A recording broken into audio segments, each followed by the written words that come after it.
ketika kamu menyadari kalau kamu adalah favorite person seseorang, apa yang hal pertama yang harus kamu lakukan? Orang dengan BPD ini sudah memiliki emotional hypersensitivity. Kita sudah milih kata-kata dengan semanis dan serapi apapun dianggap menyakitkan bagi dia. Tapi yang paling penting adalah kita perlu untuk dari awal tuh membuat suatu established boundaries. Kita mengatakan misalnya kayak, aku mau membantu kamu, tapi aku nggak mungkin bisa 24/7. Nah sayangnya, favorite person ini, mereka tuh berniatnya baik. Sampai-sampai berpikir, aku harus menyelamatkan dia. Ketika kita udah tahu nih, kita jadi favorite person seseorang dan kita ingin membangun relasi yang sehat sebenarnya sama orang ini. Misalnya gini, kita menjadi favorite person ibu kita atau ayah kita, itu kan nggak bisa kita cut off gitu aja. Kalau udah melibatkan sistem keluarga, sejujurnya Oke, selamat datang lagi di podcast Ruang Tunggu.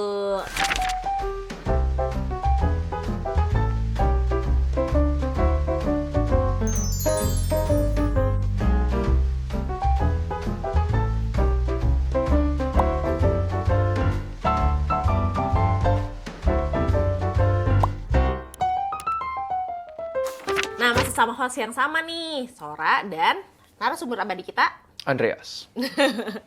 Oke, di hari ini kita bakal bahas part 2-nya dari BPD. Tapi sebelum kita bahas part 2 nih.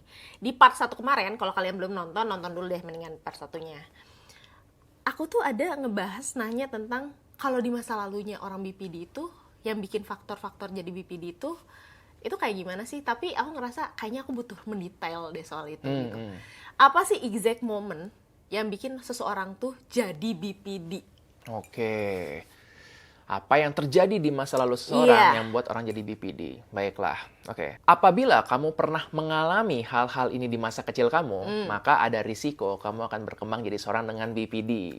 Nah, Wah, penasaran nggak tuh ya? Penasaran banget nih. Nah, yang pertama, apabila mengalami kekerasan secara fisik, verbal, ataupun seksual pada masa kecilnya. Karena ini memberikan trauma yang besar banget. Oke. Yang kedua adalah kalau dia mengalami pengabaian secara emosional, invalidate perasaannya itu, jadi dia sedih nggak boleh sedih, dia marah nggak boleh marah, hingga dia terbiasa untuk memendam emosinya. Nah ketiga, apabila dia diancam akan ditinggalkan. Ya ketika nih kalau kamu bandel nanti papa ninggalin kamu, mama ninggalin kamu. Pernah ada kasus bahkan seorang ini ayahnya itu ketika ngancem mau meninggalkan itu sampai sok-sokan bawa koper. Wah, itu kejadian terekam banget bagi seorang anak karena dia jadi percaya bahwa wah aku beneran bakal ditinggalkan. Iya. Akhirnya tadi yang muncul jadi melihatnya dunia secara hitam putih, dia akan ditinggalkan, dia merasa ketakutan dan akhirnya nggak bisa meregulasi emosinya. Nah, dalam situasi itu, dia mungkin akan perjalanan itu menemukan seseorang yang tiba-tiba nih membuat dia ngerasa, orang ini bikin aku aman. Nggak seperti keluargaku nih yang bahaya. Orang ini bikin aku aman, gitu. Oh, jadi itu alasan kenapa orang BPD itu punya favorite person. Nah, kita bahas aja kali ya langsung di rambutan. Ruang diskusi dan bertukar tanya. Karena ini banyak nih pertanyaan dari orang-orang, pertanyaan pasien-pasienku juga. Jadi apa sih sebenarnya yang dimaksud dengan favorite person di Favorite orang person. BPD? Oke. Favorite person itu kalau aku misalnya ngefans sama penyanyi, ini favorite personku bukan sih? Gitu kan iya. ya. Nah, Iya. bukan seperti itu konsepnya. Jadi bukan seorang yang idola, bukan seorang yang kita kagumi, bukan seperti itu. Tetapi lebih ke, kalau kita bilang apa ya, jangkar emosional, emotional anchor. Kita berada di tengah laut nih, di kapal, terus kapalnya goyang-goyang. Editor, kita di tengah kapal yang lagi goyang-goyang. Nah, kita naruh jangkar. Nah, jangkar ini harapannya adalah supaya kapalnya itu jadinya diam, nggak banyak bergerak. Dan kita ngerasa aman. Mirip seperti itu. Bedanya ini jangkarnya ini kita tempatkan pada seseorang. Nah, seseorang ini biasanya adalah pasangan atau romantic partner. Itu yang membuat bahwa biasanya. Jadi kalau misalnya, wah aku lagi nggak nyaman, aku ngobrol sama pacarku. Aku ngobrol lah sama suamiku. Aku cerita nih sama dia. Itu biasanya. Tapi nggak selalu. Kadang-kadang favorite person ini muncul dalam bentuknya mungkin teman dekat, ya circle. Bisa jadi orang tua. Orang tuanya favorite Orang tua, personnya. ya. Tapi nanti lihat nih, kalau gitu mungkin orang lihat, bagus ya seorang anak favorite personnya orang tua. Tidak. Kenapa? Karena jadinya dia jadi akan sangat bergantung pada orang tuanya. Ingat, ini kan jangkar emosionalnya dia nih. Jadi orang tuanya ini mungkin bisa memprovide rasa aman buat dia, tetapi jadinya dia nggak bisa lepas dari orang tuanya. Sedangkan tugas seorang anak kan untuk tumbuh dan berkembang. Jangan salah, nanti ada juga loh kasus sebaliknya. Orang tua yang favorite personnya adalah anaknya. Nah, itu tuh membuat juga jadi susah nih lepas dari si anaknya ini. Padahal mungkin anaknya juga punya kehidupan ya. Betul, makanya konsep favorite person ini seolah-olah terdengarnya bagus ya, tapi kenyataannya tadi jadi suatu ada kayak dependency, ada ketergantungan di situ. Nah, tadi mungkin ya nanya syaratnya gimana sih seseorang itu bisa menjadi favorite person. Biasanya sih ini seseorang yang dekat, secara location dekat dan dia bisa temui dan dia akan bilang ini enak diajak ngobrol, dia merasa aman, bisa mengerti. Sebenarnya orang ini nih memberikan apa yang tidak didapatkan waktu dia kecil. Oke. Tadi misalnya dia nggak mendapatkan suatu ini kenyamanan yang bisa dengerin dia, orang ini ada. Orang ini yang tadi kalau di keluarga perasaannya di-invalidate, nggak boleh begini, nggak boleh begitu. Begitu dengan orang ini, oh begitu ya, wah kamu kasihan ya, dipenuhi. Plus tadi kalau misalnya ditinggalkan dengan orang ini, kamu kenapa, dia yang dicari, didatengin. Akhirnya merasa orang ini bikin aku merasa aman, begitu. Tapi sayangnya si orang yang menjadi FP-nya ini kadang mereka tidak dibekali dengan skill bagaimana caranya untuk menangani menjadi FP itu karena nggak pernah tuh ada bahkan dia pun kuliahnya. tidak sadar kalau dia menjadi FP nggak sih? Wah benar juga nih, ini menarik. Yang dia tahu cuma ya aku nganggap dia temanku, teman dekat, teman baik. Aku ya itu mamahku gitu. Ya itu pacarku, udah itu doang ya, tanpa dia sadari kalau dia itu sebenarnya favorite person adalah dari penderita BPD. Oke, ini menarik banget. Jadi gini, seseorang yang nggak sadar dia menjadi favorite person, dia menjalani hidupnya dengan biasa-biasa saja. Dia tetap pergi dengan temannya yang lain. Dia mengikuti acara sendirian tanpa mengajak orang ini. Tetapi bagi orang dengan BPD, artinya apa tuh kira-kira tuh? Ya, aku ditinggalkan. Aku ditinggalkan gitu. Aku dihianati. Padahal nggak bermaksud seperti itu sama sekali. Iya.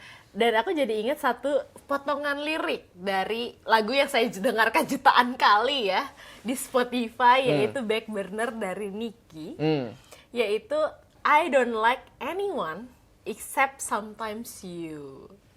Itu pas sih. Pas banget kan? Jadi kayak aku nggak suka ini, kamu, tapi sometimes juga. Sometimes begitu. lu gitu. Karena kan favorite person ini kadang disukain dan kadang nggak juga nggak sih? Betul. Ya tadi, hitam putihnya ya. Ketika seseorang ini bisa memenuhi kebutuhan emosionalnya dia, menjadi dilihatnya sebagai sosok yang putih. Begitu nggak bisa atau ada float celaknya sedikit aja, langsung jadinya hitam. Wah, dia ternyata mengkhianati aku, dia nggak bisa memenuhi kebutuhanku. Begitu. Tadi kan kalau misalnya dibilang orang yang dengan gangguan BPD ini, kalau kayak tadi nih, favorite personnya sedang menjalani hidup biasa-biasa aja nih. Lagi tiba-tiba ngamuk gitu. Baca pesan, hah kenapa dia marah gitu. Atau tiba-tiba ditelepon marah-marah gitu.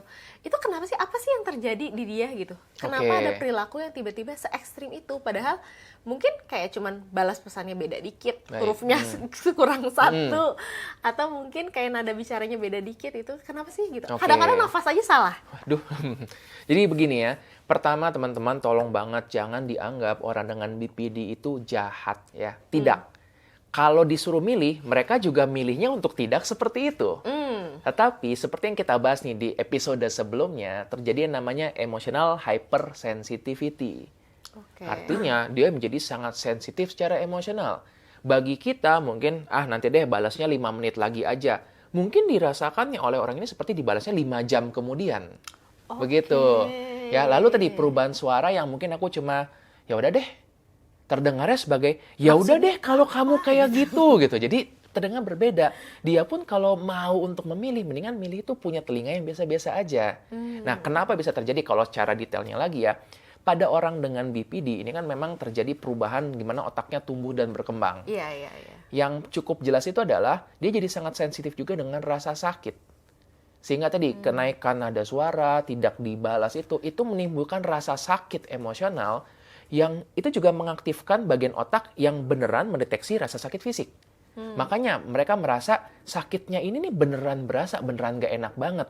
Begitu. Karena tadi ketika dia mendapatkan kata-kata yang nggak enak, mendapatkan delay untuk membalas itu, bagian otak yang aktif ini seperti seolah sakit fisik beneran, begitu. Makanya kasihan banget dia merasa nggak nyaman, dan ketika lagi ngerasa sakit fisik kan kita kayak, aduh, jadinya tuh mencari sesuatu buat menenangkan kita. Kebetulan bagi orang ini yang menenangkan adalah, aku harus mendapatkan respon dari favorite personku. Sedangkan favorite person ini lagi tidak bisa memenuhi. Wah, bolak-balik deh jadinya tuh konfliknya. Betul. Nah, di titik mana sih sebenarnya hubungan ini tuh udah nggak begitu sehat lagi? Oke. Bagi si orang yang ditunjuk menjadi FP-nya ini ya, berarti ini akan menjadi nggak sehat ketika dia jadi hidupnya itu sangat terbatas sekali. Nggak punya kebebasan, nggak punya dunia selain relasinya dengan orang ini.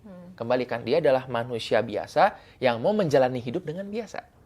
Nah, kalau bagi si orang dengan BPD ini, yang ketika dia menunjuk seorang menjadi favorite person-nya, ini jadi nggak sehat ketika dia jadi terlalu controlling dan kayak mau memonopoli orang ini. Seolah-olah kamu nggak boleh menjalani hidup lain selain denganku. Dan mereka jadi sama-sama menderita. Kasihan hubungan ini. Jadi kalau hal kayak gitu terjadi, aku tuh jadi penasaran, kenapa sih si orang ini sangat-sangat takut ditinggalkan? Wes, menarik ya. Karena begini, ingat tadi, akarnya adalah dia pernah diancam akan ditinggalkan oleh keluarganya. Dia pernah mengalami invalidasi perasaan, pernah mengalami mungkin trauma, kekerasan. Dia berharap orang ini bisa memberikan rasa aman.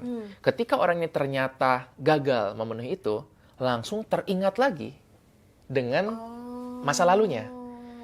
Kita nyebutnya reaktivasi. Jadi akhirnya dia jadi langsung teringat semua dan akhirnya beban dia atau rasa sakit yang dirasakan dengan orang ini bukan cuma tentang FP-nya, tapi FP plus papanya, plus mamanya, plus kakaknya, plus teman-teman masa lalunya.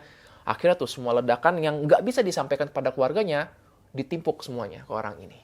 Oke. Begitu, makanya jadinya sangat besar sekali rasanya itu. Oke, dari tadi kan kamu bahas tentang keluarga, dan keluarga. Gimana kalau misalnya ternyata traumanya muncul dari cinta pertama?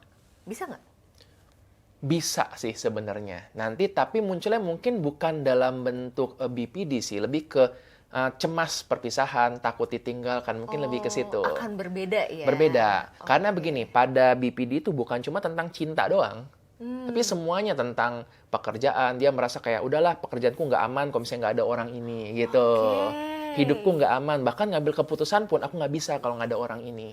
Begitu. Bahkan dia tuh di pengambil keputusannya merely ke si Betul. FP-nya ini. Kalau tarik lagi, karena dulu ketika dia ngambil keputusan, mungkin di-invalidate. Kenapa kamu milih kayak gitu? Begitu. Makanya benar-benar kasihan sekali. Kasihan banget ya sebenarnya gitu. Sebenarnya ini kasihan untuk dua belah pihak ya, baik si penyandang BPD ini dan favorite person-nya juga. Betul. Dan inilah kenapa ada istilah begini kan. Kalau kamu nggak menyembuhkan luka yang terjadi di masa lalu, kamu akan berdarah oleh seseorang yang nggak bermaksud menyakiti kamu. Dan sering terjadi, dia terluka karena keluarganya, tapi sekarang lukanya terbuka lagi ketika interaksi sama orang yang bahkan nggak bermaksud untuk melukai dia. Kalau kayak gitu, abis nih ngeledak emosi nih biasanya. Kan tadi emosinya dari 0 bisa sampai 14. Dari 0 bisa sampai 14 itu kan cuman kayak marah, sedih, senang, semuanya itu bisa dari 0 bisa jadi 14. Setelah meledak, dar-der-dor, terus kan dia akan mereda tuh. Pada saat mereda itu, yang terjadi di otaknya dia, itu tuh dia ada perasaan bersalah atau enggak sih? Oke, menarik nih. Bisa macam-macam perasaannya. Di kondisi yang paling baik ya, ada rasa bersalah, sehingga dia jadi berniat untuk aku mau memperbaiki diri. Tapi ingat, rasa bersalah juga levelnya bisa 13 atau 14 dari 10 gitu. Jadi besar banget juga. Kadang-kadang walaupun dia tahu merasa bersalah, nggak sempat kepikiran bahwa aku harus memperbaiki diri. Yang muncul cuma, oh kan aku nggak berharga, aku nggak pantas dicintai. Yang membuat jadi makin dia ngerasa nggak nyaman. Ada juga beberapa orang yang masih kemarahannya tersimpan lama. Jadi setelah beberapa hari, marahnya ini nggak turun. Karena kan hitam putih melihatnya. Dia perlu melihat ada sesuatu yang berubah dari orang ini, dari mungkin pasangan atau temannya, baru dia jadi bisa tanda kutip memaafkan orang tersebut. Selama itu nggak ada, orang ini hitam terus di mata dia. Dan itu bisa bertahan sampai berhari-hari, bahkan bisa sampai bulanan. Oke. Kalau gitu, si favorite person ini tuh bisa digantikan nggak sih posisinya? Menarik. Secara teori, bisa berarti. Oh iya. Tapi itu akan melibatkan dia perlu, kita bilang tuh, jadi ada dua konsep yang kita perlu pahami, idealizing dan devaluasi. Ya, idealisasi itu adalah ketika dia melihat seseorang dan langsung menempatkan orang ini sebagai sosok yang ideal, pokoknya ngerti semuanya tentangku. Devaluasi sebaliknya, ketika dia merendahkan orang ini serendah-rendahnya, kayak orang ini nggak ada manfaatnya dalam hidupku. Oke? Nah, pada orang yang memiliki FP, dari orang BPD dengan favorite person, berarti kan favorite person adalah seorang yang dia idealizing. Iya. Bisa nggak untuk tiba-tiba dia mendapatkan sosok yang lain? Bisa. Tapi dia perlu untuk devaluasi dulu orang ini. Dia perlu untuk merendahkan dulu FP yang sebelumnya, lalu mungkin dia akan menemukan itu di sosok orang lain. Saat itu tuh nanti ceritanya jadi, kamu yang cuma ngertiin aku, orang yang dulu kukira dia segalanya buatku. Ternyata dia itu bla bla bla bla. Dan orang yang itu menjadi FP berikutnya, dia nggak tahu apa yang bakal terjadi. Dia pun berniat baik. Wah, kamu kasihan ya. Iya. Begitu.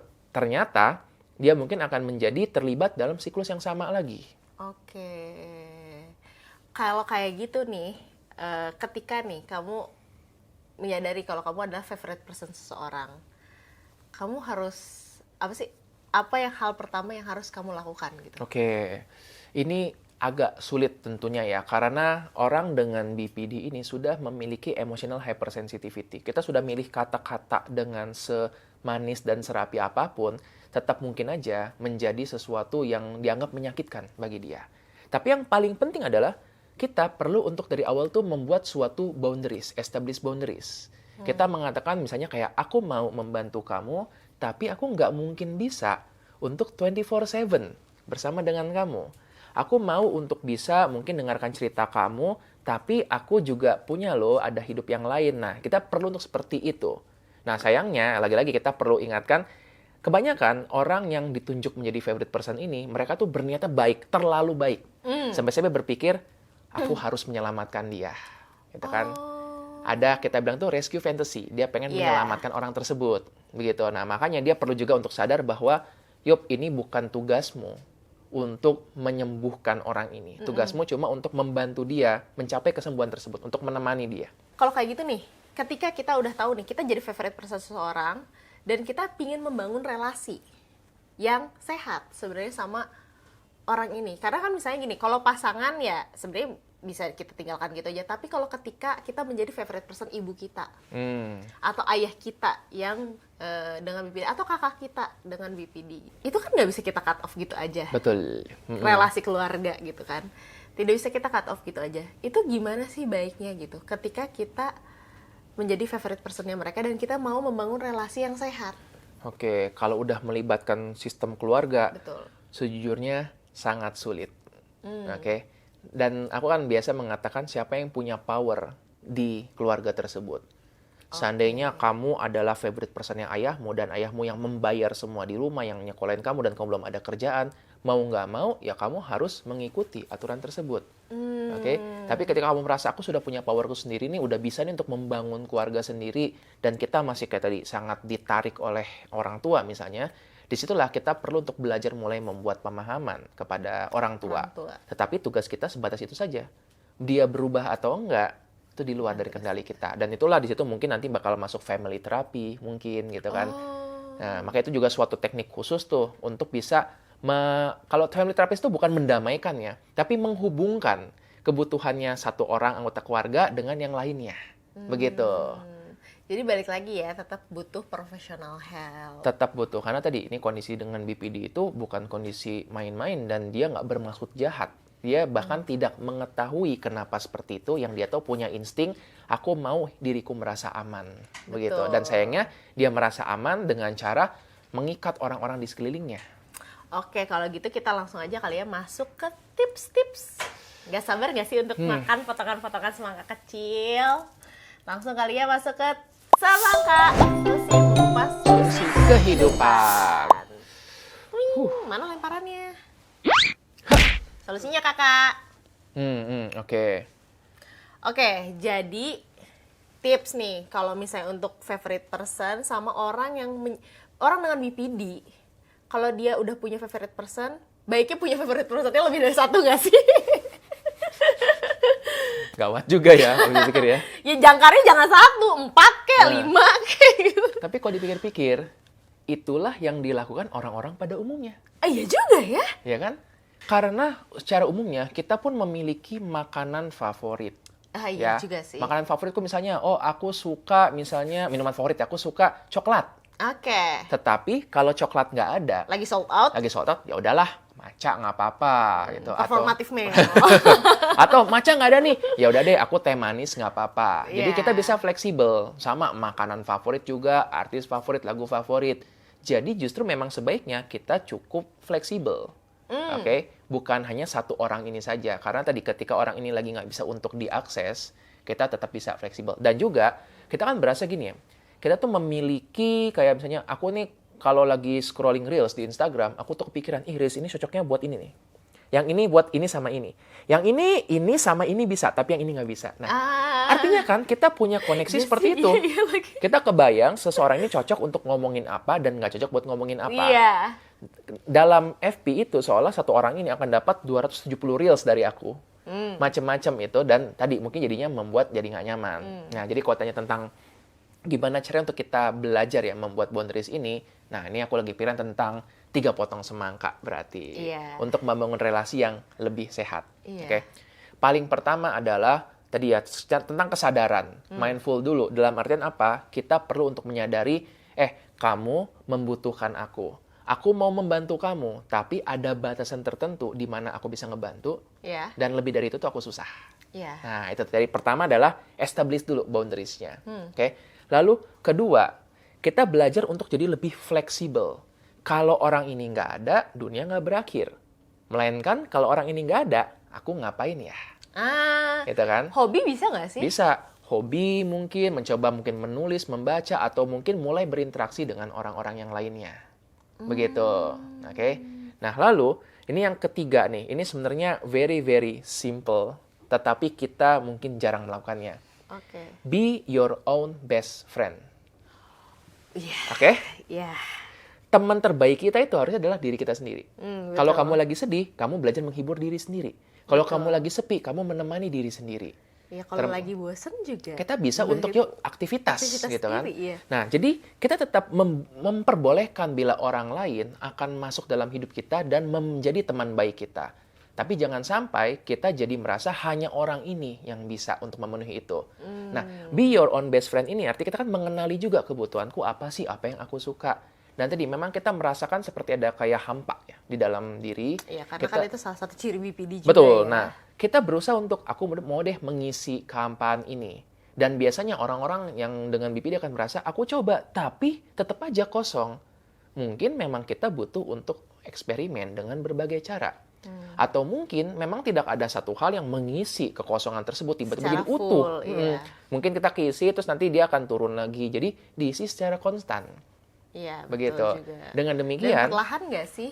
Perlahan, betul sekali. Karena nggak langsung duar banyak, ntar hilang juga gitu kan. Betul. Dengan demikian, akhirnya ini jadi suatu hubungan yang sehat. Di mana aku bisa memberikan pemenuhan kebutuhan bagi orang ini, tapi aku juga memiliki suatu batasku sendiri.